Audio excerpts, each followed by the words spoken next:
The sound of grinding stone woke Jonathan Jensen from sleep, and he knew immediately that something was wrong because no one should be working his mill at this hour of the night.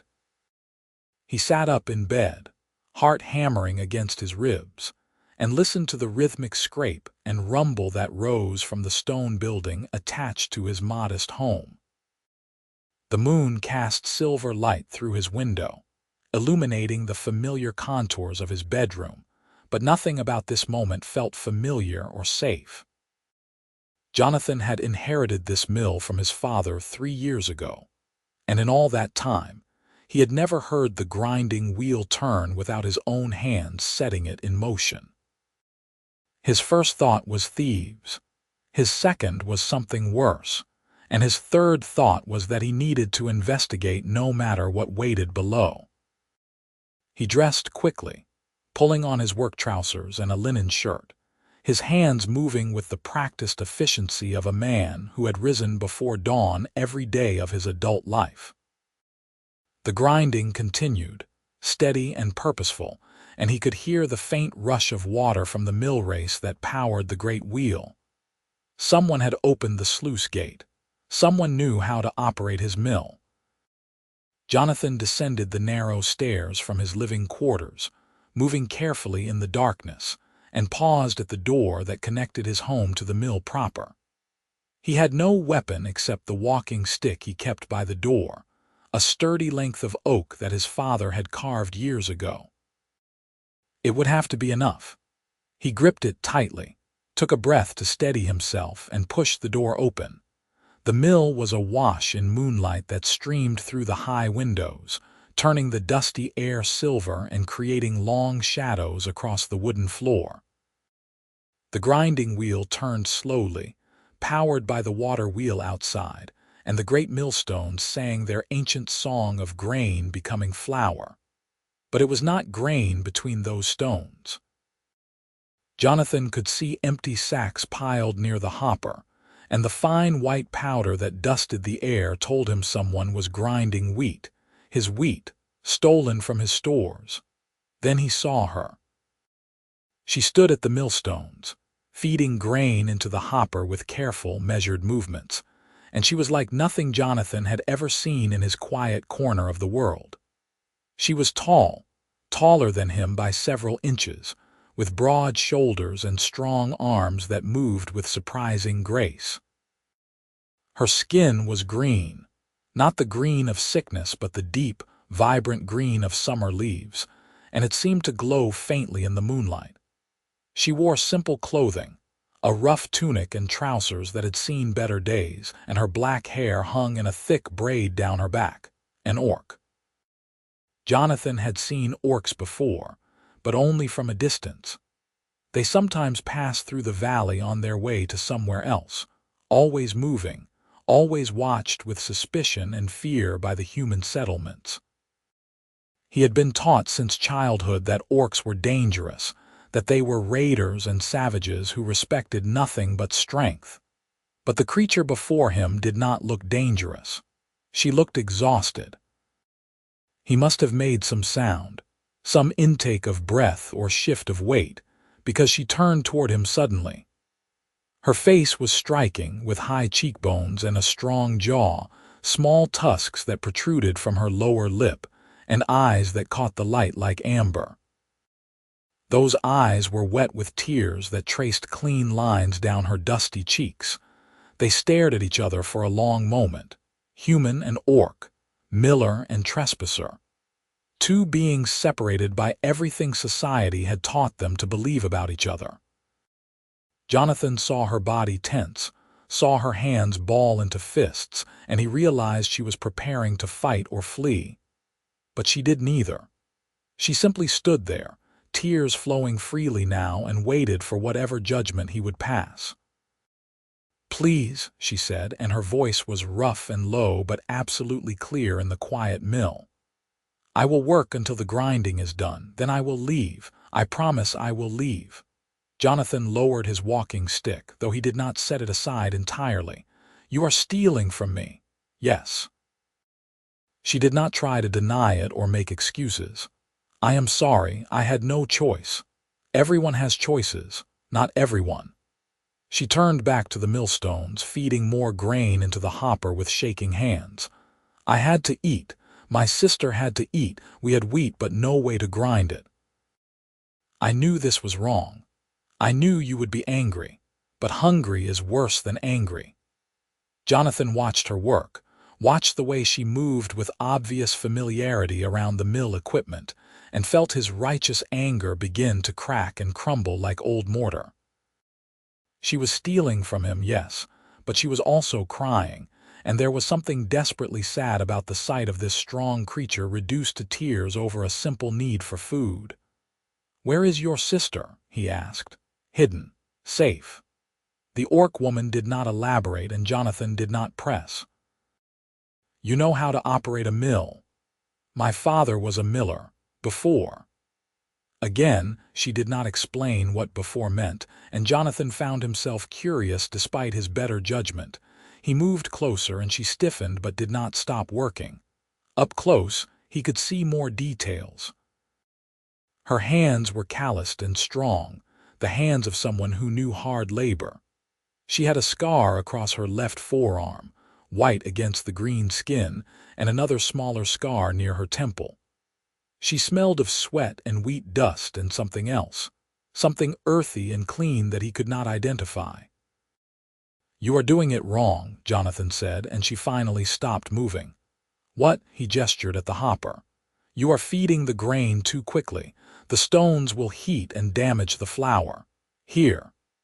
He set down his walking stick and moved to stand beside her, reaching for the grain sack. She pulled back, wary, but he ignored her reaction and adjusted the flow of wheat into the hopper. "Slower. Let the stones do their work at their own pace. Rushing will only ruin everything." The orc woman watched him with those amber eyes, confusion and suspicion warring on her expressive face. "You are helping me steal from you.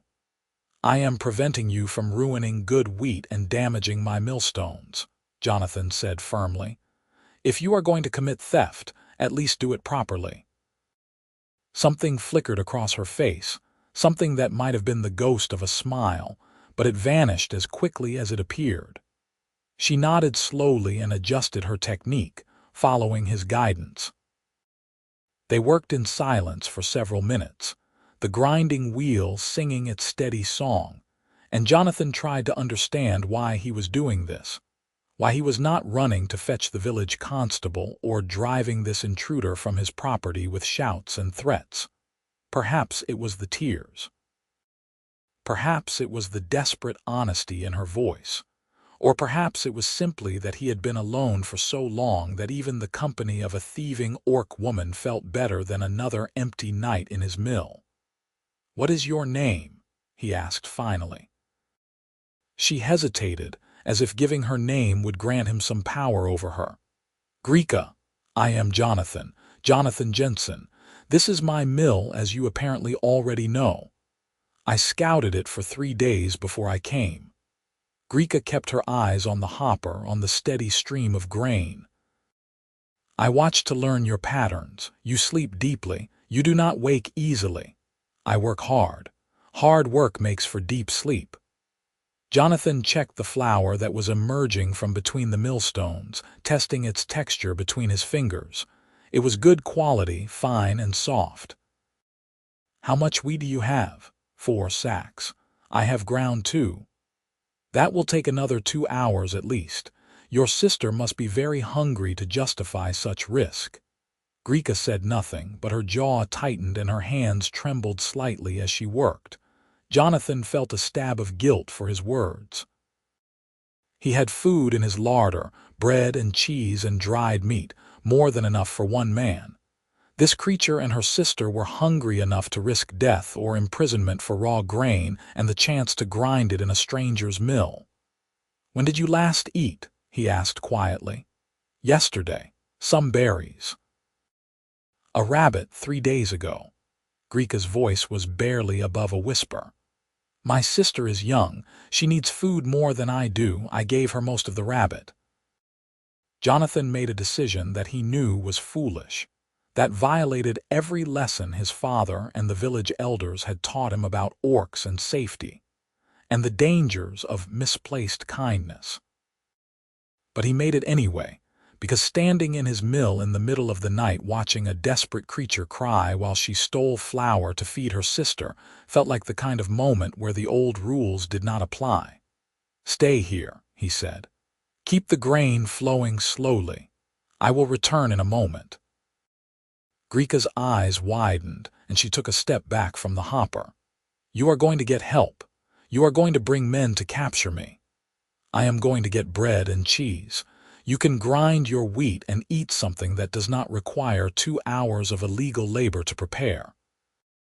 Jonathan headed toward the door to his living quarters, then paused and looked back at her. "If you want to run, run. I will not stop you. But if you stay, there will be food. The choice is yours." He left her there and climbed the stairs to his kitchen, moving quickly because he half expected to return and find the mill empty, the grinding wheel still, and the mysterious orc woman vanished like a dream. But when he came back down carrying a loaf of bread, a wedge of hard cheese, and a jug of water, she was still there, still working the mill, still crying those silent tears that broke something in his chest. Jonathan set the food on a nearby work table and gestured to it. "Eat." Grika stared at the offering as if it might be poisoned or some kind of trap. "Why would you give me food? Because you are hungry. Because your sister is hungry. Because this is what decent people do." He picked up the bread and tore off a chunk, eating it himself to demonstrate it was safe. "See, not poisoned, just bread." She moved toward the table slowly, like a wild animal approaching a baited trap, ready to bolt at the first sign of danger. When she reached for the bread, her hand shook so badly that she nearly dropped it. Then she was eating, tearing into the food with desperate hunger that made Jonathan turn away to give her some privacy in her need. He busied himself with the mill, checking the grinding stones and adjusting the flow from the sluice gate, listening to the sounds of her eating behind him. When those sounds finally stopped, he turned back to find her standing with her arms wrapped around herself, fresh tears on her face, but something else there too. Relief, perhaps, or gratitude. "Thank you," Grika said, and her voice cracked on the words. "Thank you. I do not understand why you would help me, but thank you. You are welcome." Jonathan nodded to the remaining sacks of wheat. "We should finish the grinding, then you can take your flour and go to your sister." They worked together through the rest of the night, human and orc side by side in the silver moonlight, and Jonathan found himself talking to fill the silence. He told her about the mill, about how his father had built it 20 years ago, about how the spring floods 2 years past had nearly destroyed the water wheel, and how he had spent an entire summer repairing it. He told her about the valley, about the farms that depended on his mill, about the simple rhythm of his life. Grika listened but said little about herself. Jonathan learned that she was 19 years old, that her sister was 12, that they had been traveling for many weeks. He learned that her father had indeed been a miller, and that she had worked in his mill since she was old enough to lift a sack of grain. But when he asked where they had come from or where they were going, she grew quiet and withdrawn. "It is not safe to tell you," she said finally. "The less you know, the better, for you and for us." Jonathan did not press. He understood that some stories were too dangerous to share, especially between a human and an orc in a world that expected them to be enemies. The sky was beginning to lighten in the east when they finished grinding the last of her wheat. Grika packed the flour carefully into cloth sacks she had brought, moving with efficient haste now that her task was complete. She was preparing to leave, to vanish back into wherever she had come from, and Jonathan realized with surprise that he did not want her to go. "Wait," he said as she hoisted the sacks over her shoulder with easy strength. "The bread and cheese, take the rest, for your sister." Grika looked at the remaining food on the table, then at Jonathan, and something complicated passed across her face. "You are too kind. Kindness to orcs is dangerous. You could be punished for helping me. Then it is good that no one knows except you and me." Jonathan wrapped the food in a clean cloth and held it out to her. "Please, take it." She took the bundle with one hand, tucking it carefully into her pack. For a moment they stood facing each other in the growing dawn light, and Jonathan saw her clearly for the first time. She was not beautiful by human standards, but there was something compelling about her, something strong and honest and real that he found himself drawn to. "Will you come back?" he asked before he could stop himself. Grika's eyes widened in surprise. "Why would you want me to come back?" "I stole from you. You needed help. I helped. That is different from stealing." Jonathan gestured around the mill. "If you need to grind more grain, come during the day. Come when I am working. I will grind it for you properly and you will not have to risk being caught. I cannot pay you." "I did not ask for payment." "Then why would you do this?" Grika's voice rose, edged with frustration or fear. "Why would you risk everything to help an orc? We are supposed to be your enemies. We are supposed to be monsters." Jonathan considered her question seriously, looking at this green-skinned woman with her tusks and her tears and her desperate love for her sister. "You do not seem much like a monster to me. You seem like someone who is trying to take care of her family. I understand that. I respect that." Grika said nothing for a long moment, just stared at him with those amber eyes that seemed to look right through him. Then she nodded once, sharp and decisive. "I will come back, if I can, if it is safe. I hope it will be safe." She left then, slipping out of the mill into the pale dawn, moving with surprising silence for someone so large and carrying so much weight. Jonathan watched her go until she disappeared into the tree line beyond his property, and then he stood alone in his mill, surrounded by the smell of fresh flour and the memory of amber eyes, wondering what he had just started. The days that followed were strange and uncertain. Jonathan went about his normal work, grinding grain for the local farmers, maintaining his equipment, managing the endless small tasks that kept a mill running. But his mind kept returning to that midnight encounter, to the sound of grinding stone and the sight of tears on green skin. He found himself looking toward the tree line whenever he had a spare moment, wondering if Grika would keep her word, wondering if she was safe, wondering about the mysterious sister she protected so fiercely. A week passed, then another, and Jonathan began to think she would not return. Perhaps she had moved on, found some other place where she and her sister could be safe.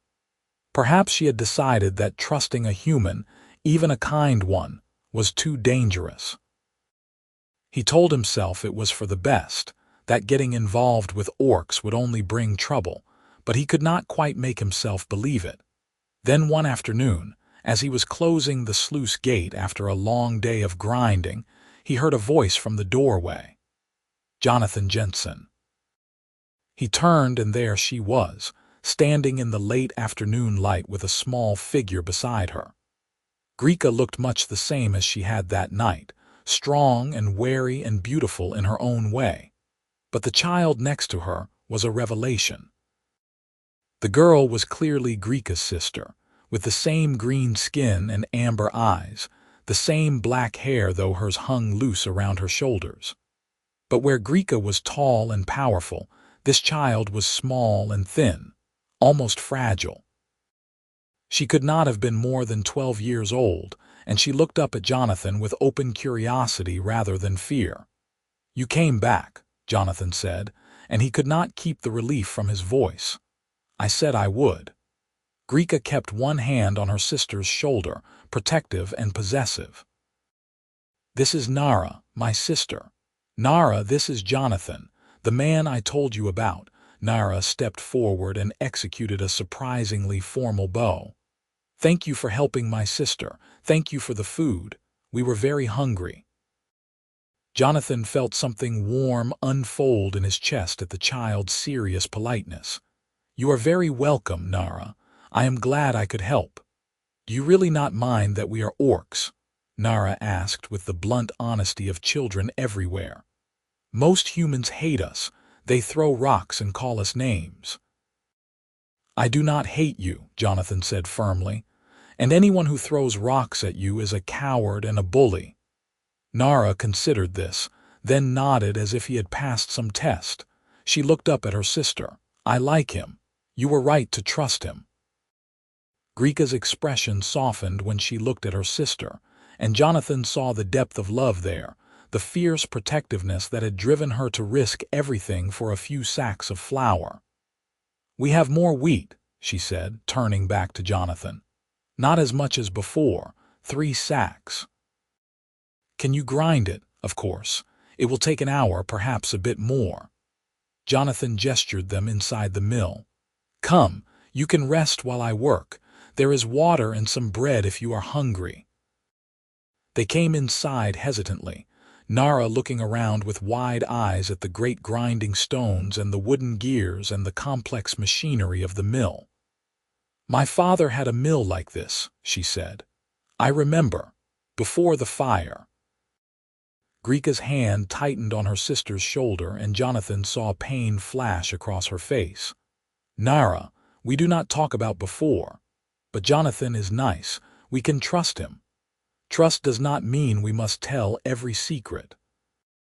Grika's voice was gentle but firm, and Nara subsided with a child's acceptance of adult decisions. Jonathan set to work grinding their wheat, and the sisters settled on a bench near the wall. He watched them from the corner of his eye as he worked, watched the way Grika fussed over Nara, checking her for signs of illness or hunger, smoothing her hair with tender gestures. He watched the way Nara leaned into her sister, trusting and safe in a way that suggested Grika had been both mother and father to her for some time. Where are you staying? He asked as he adjusted the flow of grain into the hopper. Grika hesitated, and he could see her weighing the risk of honesty against the debt of gratitude. In the forest. There is a cave, dry and hidden. It is safe enough for now. For now. Jonathan repeated the phrase, hearing the uncertainty in it, but not forever. Nothing is forever. We will move on when we must. We always do. Grika said it matter-of-factly, as if a life of constant movement was simply the way things were. You could stay, Jonathan said, and the words surprised him as much as they clearly surprised her. I mean, not in a cave. I have a barn. It is empty now, just some old hay and tools. You could stay there. It would be warmer. Safer. Grika stared at him as if he had suggested something impossible. You would let orcs live on your property. You would risk your reputation, your safety, everything for strangers. You are not strangers anymore. You are Grika and Nara, and yes, I would risk it. Jonathan met her eyes steadily. The nights are getting cold. Winter is coming. A cave will not be enough when the snow starts. We have survived worse. But there was something in Grika's voice, some note of longing or hope that betrayed her.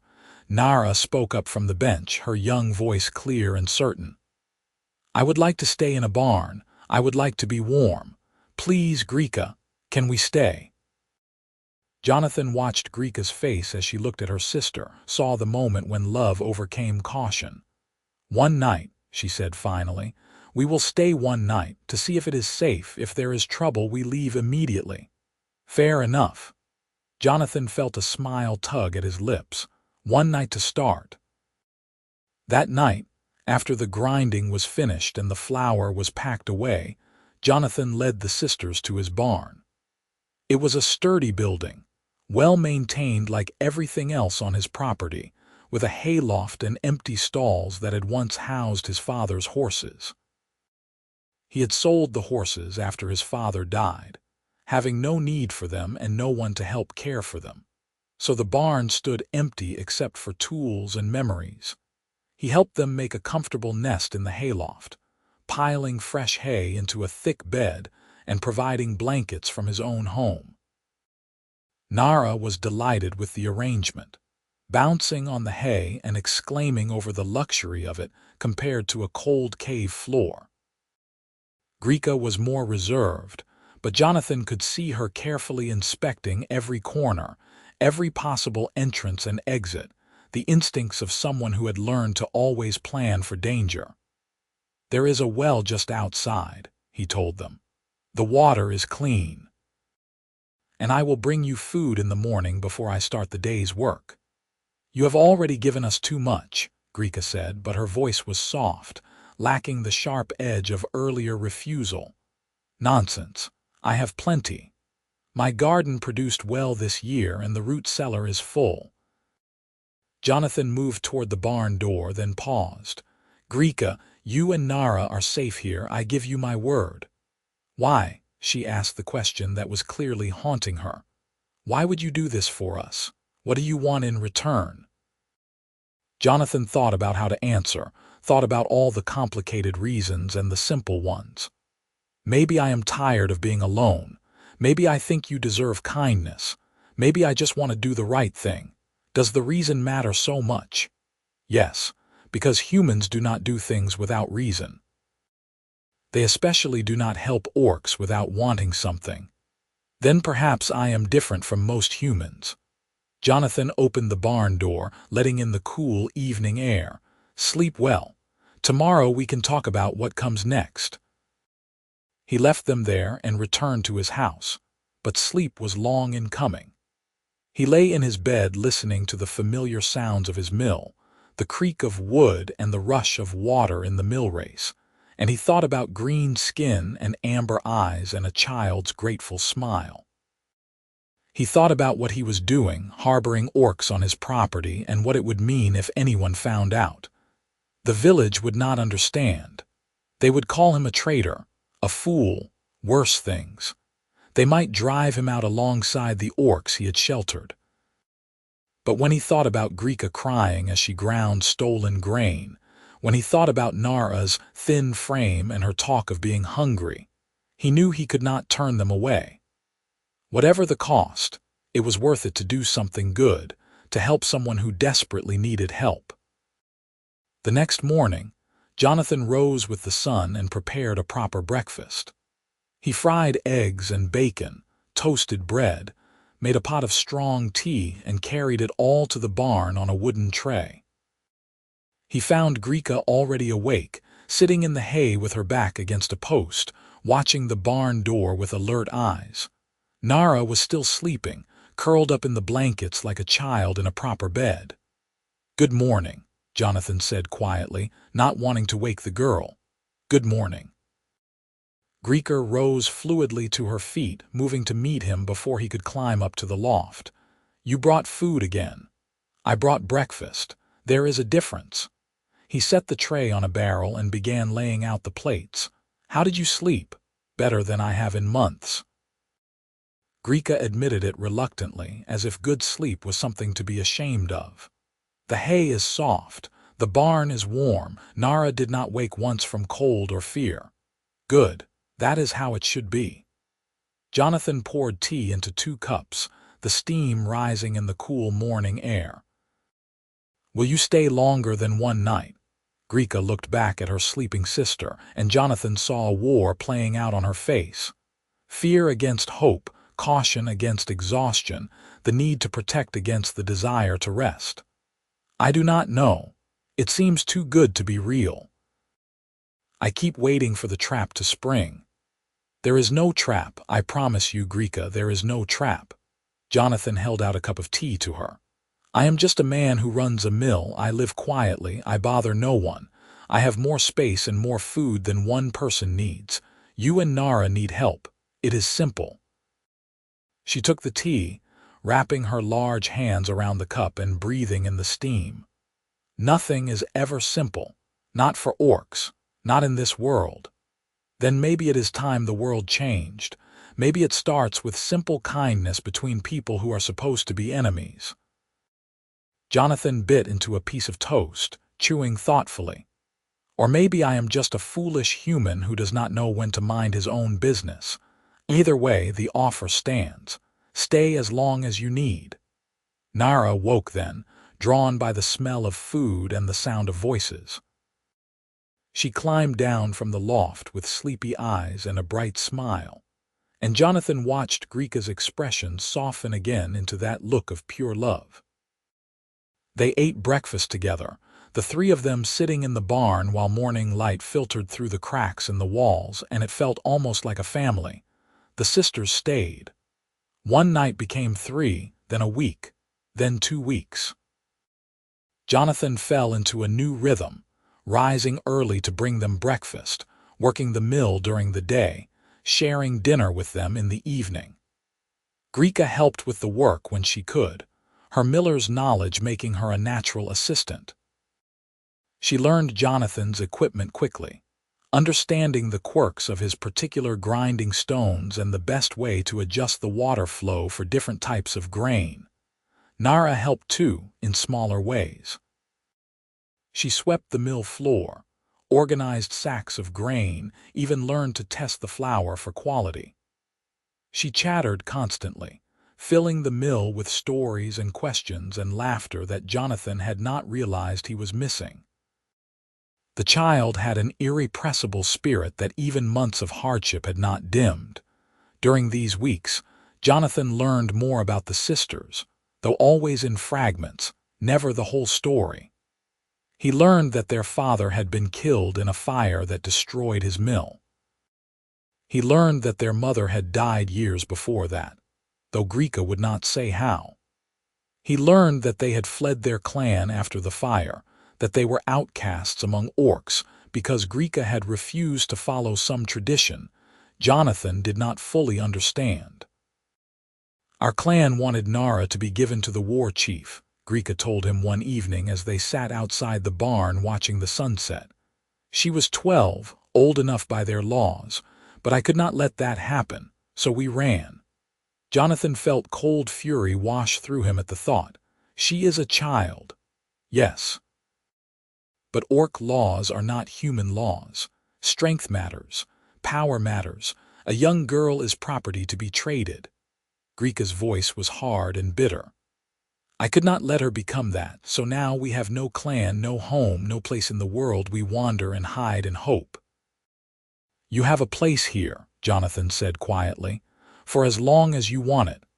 Grika turned to look at him, and in the fading light her eyes seemed to glow. You cannot mean that. Eventually someone will discover us. Eventually there will be consequences. Let me worry about consequences. You worry about keeping Nara safe and happy. I do not understand you, Jonathan Jensen. Grika shook her head slowly. I do not understand your kindness, but I am grateful for it, more grateful than I can say. They sat in comfortable silence as the sun sank below the horizon, and Jonathan realized that he was happy in a way he had not been in years. The mill was no longer a lonely place of endless work. It was full of life and laughter and purpose beyond simple grinding of grain. But happiness, Jonathan had learned, was always fragile. The trouble came on a cold morning in late autumn, when the leaves had turned gold and red, and the first frost had touched the grass. Jonathan was in the mill grinding wheat for old farmer Hendricks when the man leaned close and spoke in a low, conspiratorial voice. You hear about the orcs in the area, Jensen? Jonathan kept his hands steady on the grain sack, though his heart began to race. Orcs? No, I have not heard anything. Couple of them, they say. A woman and a girl, been spotted in the forest stealing from traps and frightening decent folk. Hendricks spat on the floor. The village is organizing a hunting party, going to track them down and drive them off, or worse if they give us trouble. When? Jonathan forced the word through a tight throat. Tomorrow morning. Every able man is expected to join. You will come, won't you? Can't have orcs this close to our farms. Not safe. I will think about it, Jonathan said, already planning, already trying to figure out how to warn Grika and Nara, how to keep them safe. Hendricks frowned. Think about it. What is there to think about? They are orcs, Jensen, dangerous, need to be dealt with. I said I will think about it. Jonathan's voice came out sharper than he intended, and he saw suspicion flicker across the old farmer's face. When Hendricks left with his flour, Jonathan closed the mill and ran to the barn. He found Grika working on repairing a harness, her strong hands working the leather with practiced skill, while Nara read from an old book Jonathan had loaned her. "We have a problem," he said without preamble. "The village knows you are here. They are organizing a hunting party for tomorrow morning." Grika was on her feet instantly, her body tense and ready for flight. "How much time do we have?" "Until dawn tomorrow, maybe less if they decide to start tonight." Jonathan moved to Nara, kneeling beside the girl. "You need to leave. Now. Before it is too late." "Where will we go?" Nara's voice was small and frightened. "We have been running for so long. I am tired of running." "I know, little one, I know." Grika pulled her sister into a tight embrace, and Jonathan saw tears on her face again, the same tears he had seen that first midnight. "But we must run. It is what we do. It is how we survive." "No." The word came out of Jonathan's mouth before he had fully formed the thought, but once it was spoken he knew it was right. "No more running. Not this time." Grika stared at him. "What are you saying?" "I am saying you stay. You hide in the barn somewhere they will not think to look. I will join the hunting party. I will lead them away from here, make sure they search in the wrong places." Jonathan was planning as he spoke, ideas forming and discarding themselves in rapid succession. "They trust me. They will believe me if I say I found signs of orcs heading north." "They will kill you if they discover you helped us," Grika said flatly. "They will see it as betrayal. Then I will make sure they do not discover it." Jonathan moved to the barn wall and began pulling aside old boards, revealing the space between the inner and outer walls. "Here. This is where you will hide. It is narrow, but it is deep. They will never think to look." "Jonathan, you cannot do this." Grika's voice broke. "You cannot risk everything for us. We are not worth it."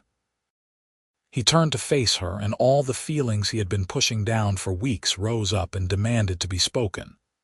"You are worth it. You and Nara both. You are worth every risk, every danger. I care about you, Grika, both of you. I will not let anyone hurt you." She stared at him with wide eyes, and he saw understanding dawning there, saw her realize what he was saying beneath the words about safety and hiding. "Jonathan, I know it is impossible. I know the world will never accept it, but I care about you." He said it again, making it clear, making it real. "I have cared about you since that first night when I found you crying in my mill. I want you to stay, not just until this danger passes. I want you to stay always." Nara looked between them with the perceptive eyes of a child who understands more than adults give her credit for.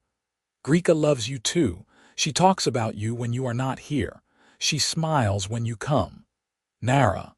Grika's green skin darkened with what Jonathan realized was a blush. "It is true." "You do." Nara crossed her arms with childish certainty.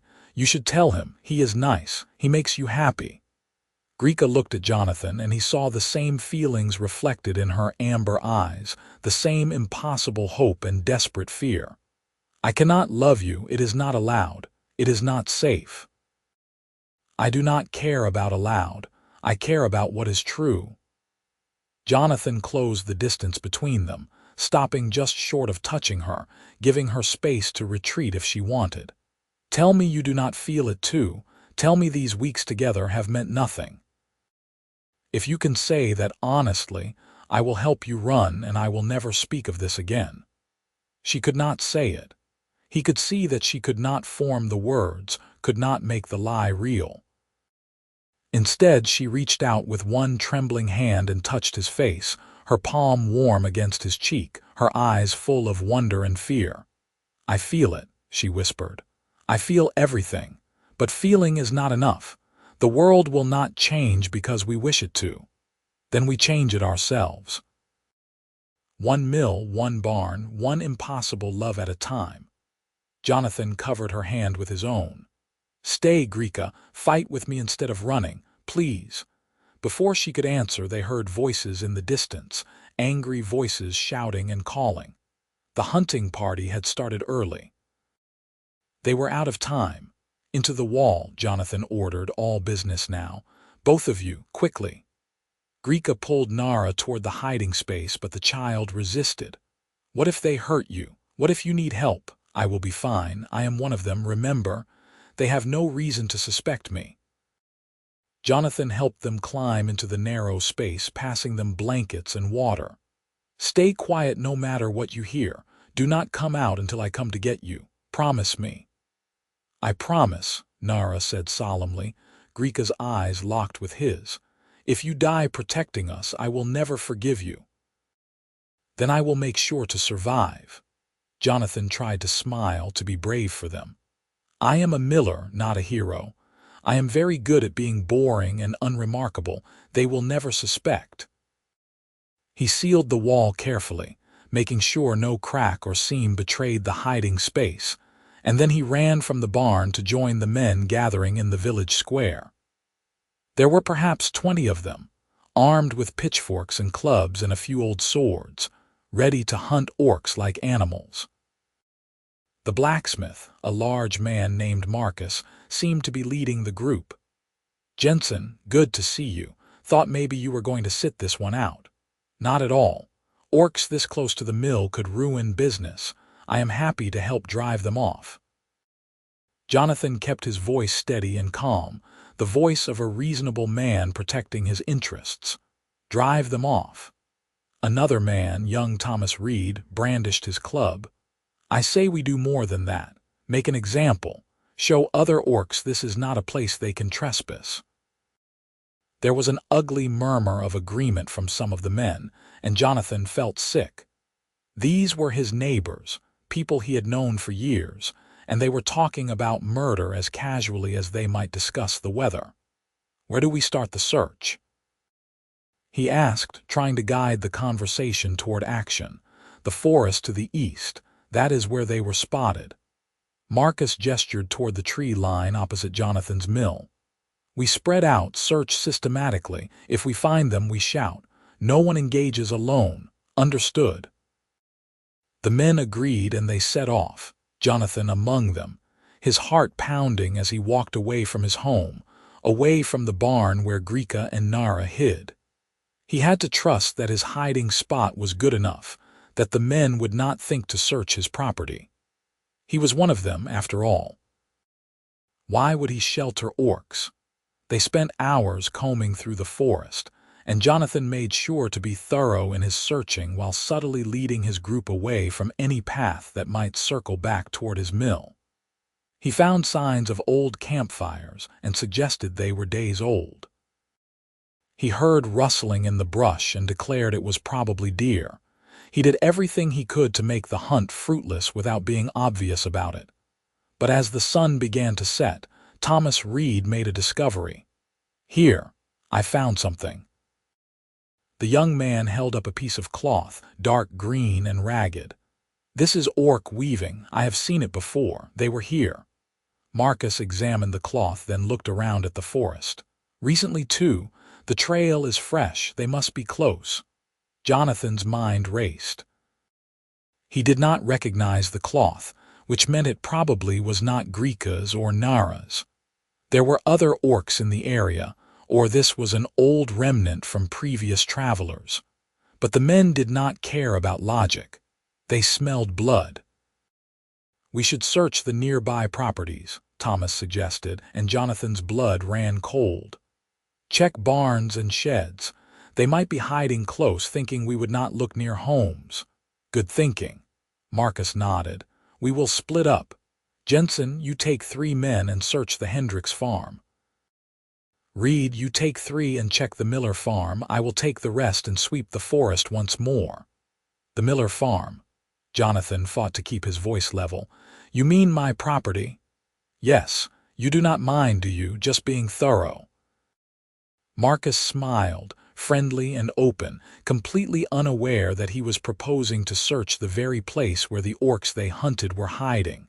Of course I do not mind. Jonathan forced himself to nod, to smile. I will come with that group. I know my property best. No need.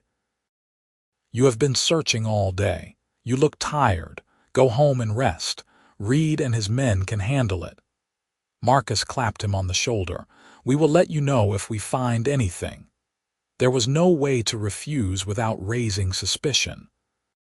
Jonathan had to stand there, had to watch as Thomas Reed and 3 other men headed toward his mill, toward his barn, toward the hiding place where the women he was trying to protect waited in darkness. He counted to 60, slowly, forcing himself to wait long enough that his departure would not seem suspicious. Then he made his excuses about needing to check that his mill was locked, and he walked as quickly as he dared toward home, his heart hammering so hard he thought it might break through his ribs. He arrived to find the men already searching his property. They had been through the mill and were now approaching the barn. Thomas Reed carried a torch, and the orange light flickered across his eager young face. Anything? Jonathan called out, trying to sound casual. Not yet. About to check the barn. Thomas grinned. Probably nothing, but better safe than sorry. Jonathan walked with them into the barn, every nerve screaming, every muscle tense. He watched them poke through the hay, peer into the empty stalls, climb up to the loft. They were thorough but not particularly clever, looking for obvious hiding spots, never thinking to check the walls themselves. Nothing here, one of the men declared after 20 minutes of searching. Just old hay and tools. Told you, Jonathan said, relief making him almost dizzy. Orcs would be fools to hide this close to the village. Still got to check. Thomas was not quite ready to give up. He walked the perimeter of the barn, tapping on walls, and Jonathan's relief curdled into fresh terror. Then, from inside the wall came a sound. Faint, barely audible. A child's muffled cough. Thomas froze. Did you hear that? Hear what? Jonathan asked, but his voice sounded false even to his own ears. That sound. From the wall. Thomas pressed his ear against the boards. There it is again. The other men gathered around, listening.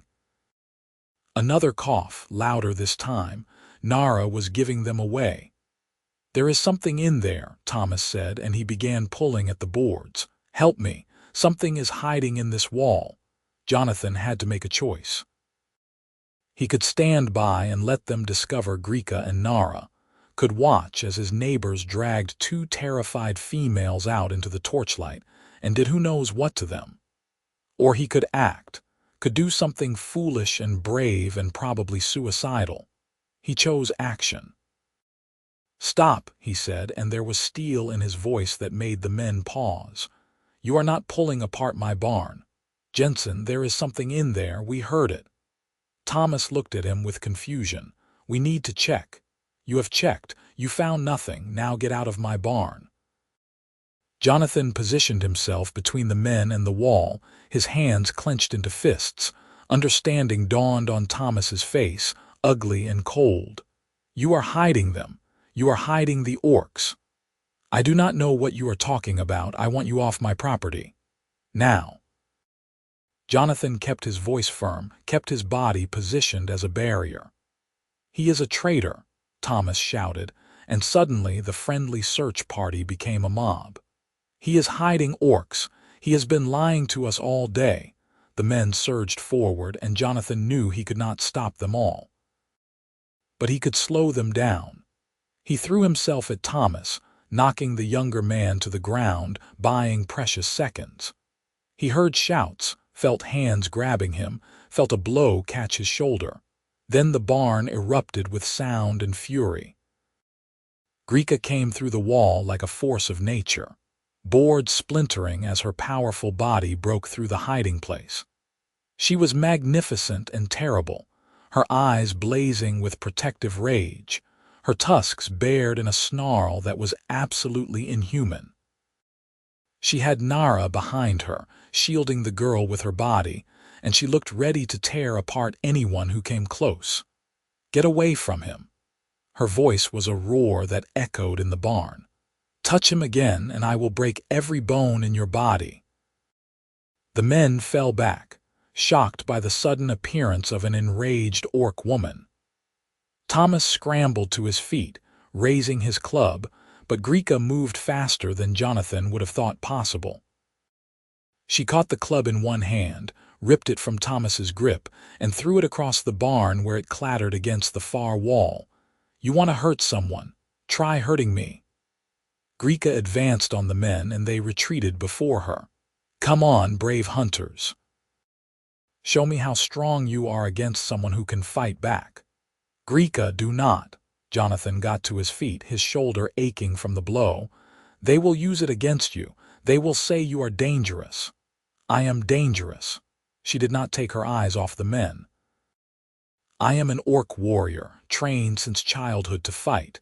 I can kill every man in this barn and barely break a sweat. But I do not want to. I just want you to leave us alone." Marcus arrived then, drawn by the shouting with more men behind him. The barn was suddenly crowded with angry humans, all staring at Grika and Nara, and Jonathan knew the situation was seconds from turning bloody. "Please," he said, loudly enough to cut through the angry muttering. "Please just listen. They are not dangerous.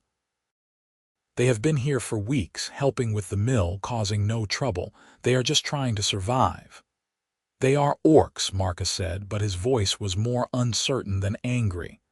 "We cannot have orcs living among us, Jensen. It is not safe. It is not right." "Why not? Because we are different." Nara stepped out from behind her sister, her young voice clear and brave. "We have not hurt anyone. We have not stolen anything except some wheat when we were starving. Jonathan helped us. He was kind to us. Why is that wrong?" The child's words seemed to affect the men in a way that adult arguments could not. Jonathan saw some of them exchange uncomfortable glances, saw the hot fury cool into something more like shame. "It is not about right or wrong," Marcus said, but his voice was softer. "It is about the way things are. Humans and orcs do not mix. It has always been that way." "Maybe it should not be," Jonathan said. "Maybe we can choose to be different, to be better." He moved to stand beside Grika, shoulder to shoulder with her, making his allegiance absolutely clear. "I am choosing to help them. If that makes me a traitor to you, then I will be a traitor. But I will not let you hurt them." The standoff lasted an eternity, 20 armed men facing one human miller, one orc woman, and one orc child. Then Marcus lowered his weapon. "Get them out of here, Jensen," he said tiredly. "Get them far away tonight. If they are still here tomorrow, I cannot promise what will happen. But tonight, for your sake, we will pretend we did not see them." It was not forgiveness. It was not acceptance. But it was mercy, and Jonathan would take it. "Thank you," he said simply. The men filed out of the barn, Thomas Reed glaring back with hatred in his eyes, others looking confused or uncomfortable. When they were gone, the barn felt cavernously empty and desperately fragile. "You should not have done that," Grika said, but there was no anger in her voice, only wonder. "You should not have stood against your own people for us. They stopped being my people the moment they threatened you." Jonathan reached for her hand and she let him take it, her fingers intertwining with his. "But Marcus is right. You cannot stay here now. It is not safe. We will leave." Nara was crying softly. "We will run again. It is okay. We are used to it." "No," Grika's voice was fierce. "No more running. I am tired of running. I am tired of being afraid." She turned to Jonathan. "You asked me to fight instead of run. I am ready to fight, but I cannot fight alone." Jonathan understood what she was asking, understood the enormity of it. She was asking him to leave his home, his mill, his entire life. She was asking him to become an outcast alongside her, to abandon everything he knew for an uncertain future with an orc woman and her sister. He did not hesitate. Then we leave together. All three of us. We will find somewhere new, somewhere we can live without fear. He looked around the barn, the mill visible through the open door, the property his father had built and his father's father before that. It is just a place. You are more important. Where will we go? Nara asked. North. There are territories up north, wild places where the old laws do not hold. Places where humans and orcs live side by side, where no one cares about tradition or what is proper. Jonathan began planning aloud. We will need supplies, food for the journey, warm clothes. I can sell the mill, use the money to start over. No one will buy from a trader, Grika said practically. Then I will leave it. Let the village have it. It does not matter. Jonathan squeezed her hand. Nothing matters except the three of us staying together. They worked through the night, packing supplies and preparing for the journey. Jonathan took what he could carry easily, food and blankets and tools that might be useful. He left behind everything else, all the accumulated possessions of his life, the mill that had been his family's legacy for generations. As dawn broke, they stood at the edge of his property, three figures outlined against the sunrise. Jonathan looked back one last time at the mill, the barn, the home he was leaving behind. He felt no regret, only relief that the choice was made, the decision final. Ready? Grika asked. Ready, he confirmed. They walked north, into the unknown, into a future that held no promises except that they would face it together. The first day was hard, traveling quickly to put distance between themselves and the village. Nara tired easily and Jonathan carried her on his back, her small arms around his neck, while Grika ranged ahead, scouting the path.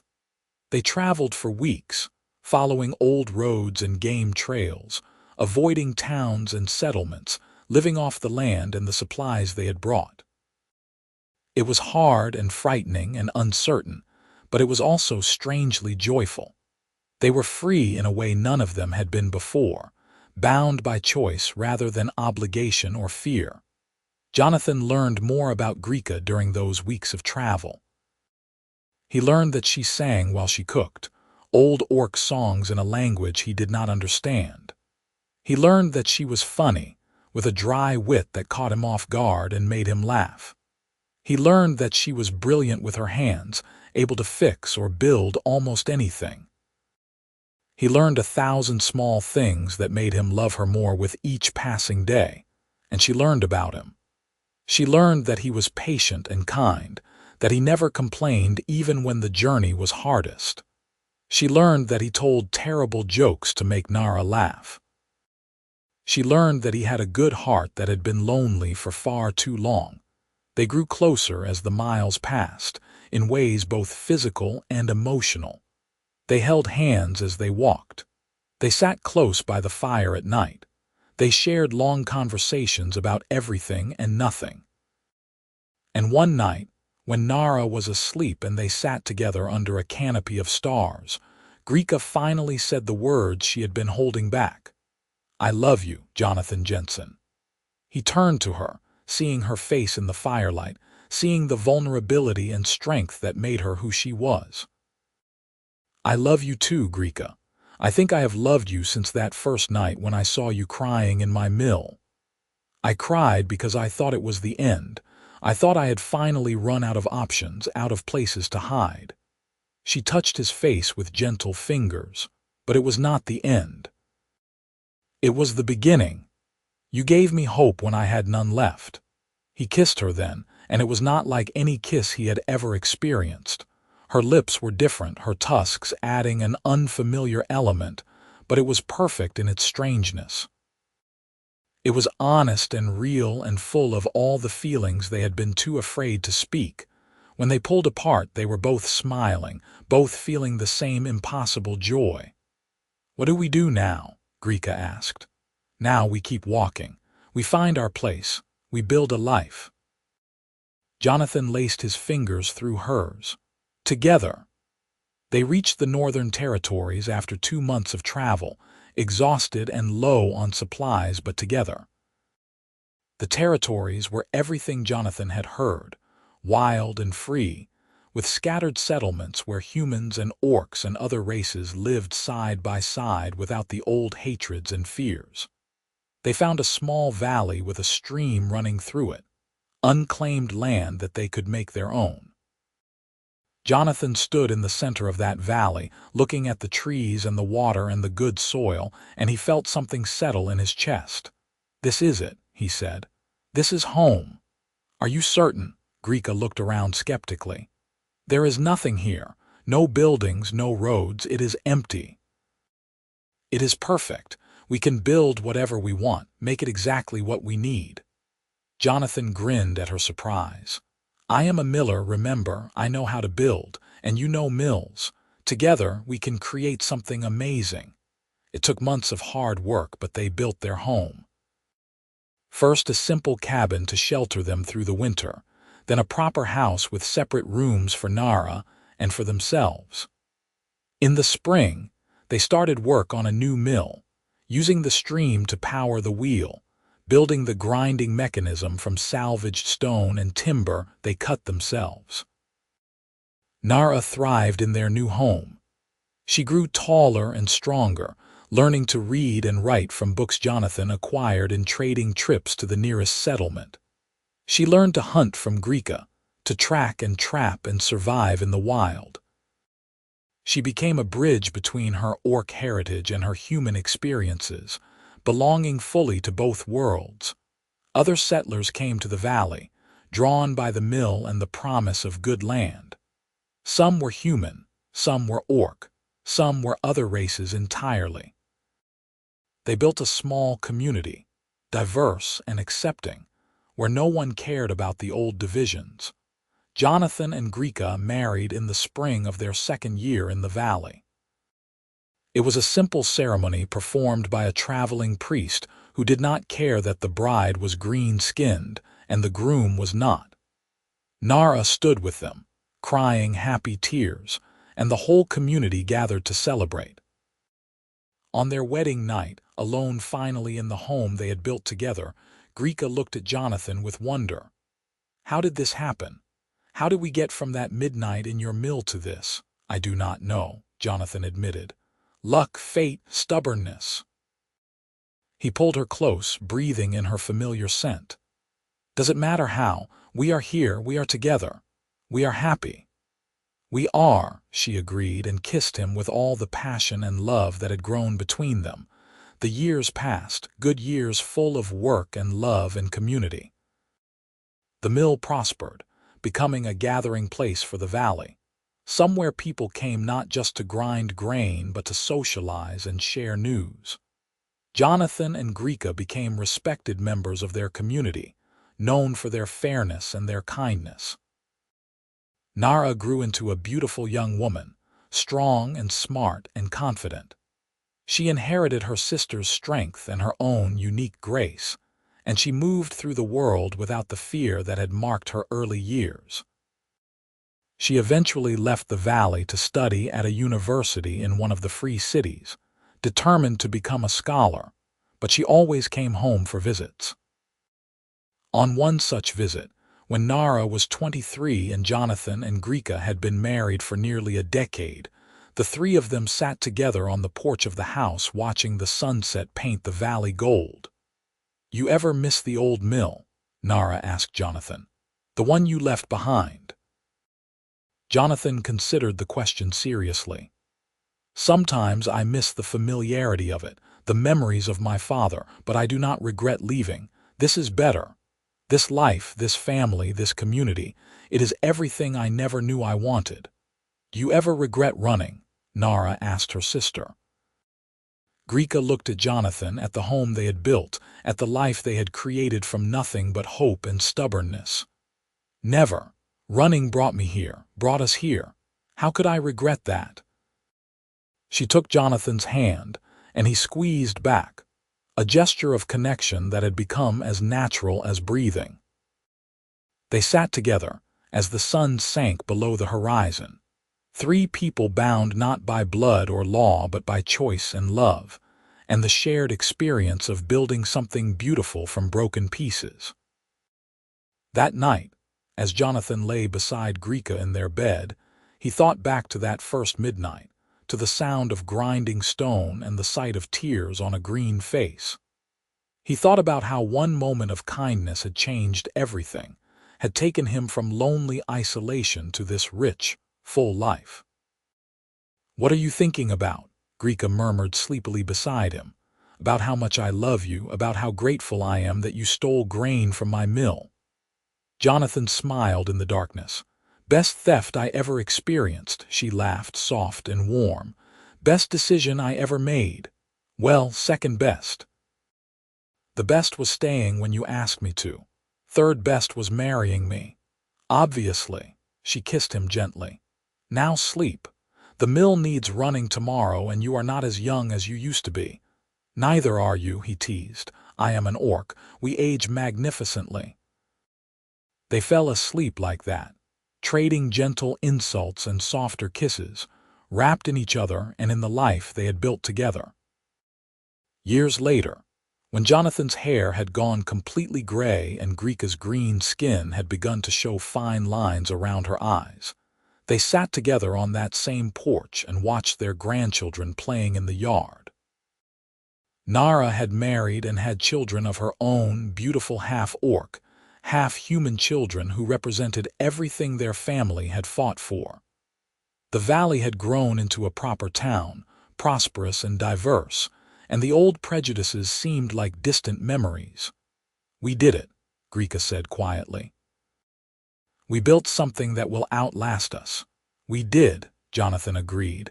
"We changed the world, maybe just our small corner of it, but we changed it. All because you heard grinding at midnight and decided to be kind instead of cruel." Grika shook her head in wonder. "One choice, one moment. And everything changed."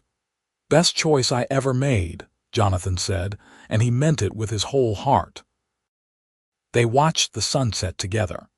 Two old lovers who had defied the world and won, who had chosen love over hate and kindness over fear, and who had lived to see the fruit of those choices grow and flourish. The mill still turned, powered by the stream, and its song was no longer a lonely sound in the darkness, but a promise of community and connection. That night, as they prepared for bed, moving with the slow care of age, Jonathan pulled Grika close and held her as he had held her 1,000 nights before. "I love you," he said, the words as true as they had been the first time he spoke them. "I love you too," she replied. "Always." They slept peacefully, wrapped in each other's arms, surrounded by the life they had built from a midnight theft and a decision to show mercy. And in the morning, the mill would wake them with its familiar song, calling them to another day of work and love and the simple joy of being together. The story that had begun with tears and stolen grain ended exactly as it should have, with love and laughter, and a legacy that would live on long after they were gone. Two people who should have been enemies, who should never have been anything more than a miller and a desperate thief, had instead become partners, lovers, spouses, and the foundation of a community that proved the old hatreds were not inevitable. Sometimes, the world changed not through grand gestures or epic battles, but through small kindnesses offered in the darkness. Through one human hearing grinding at midnight and choosing compassion over fear.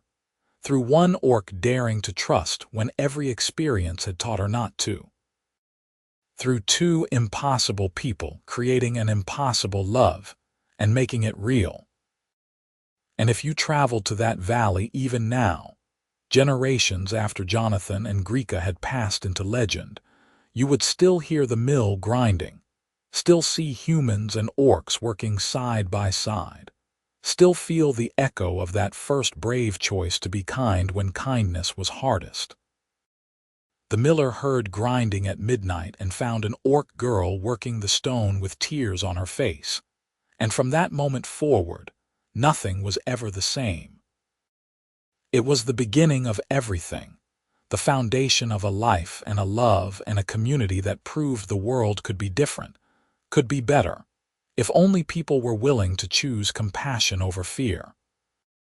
And they all lived happily ever after, building, loving, and growing together in the valley that love and courage had created.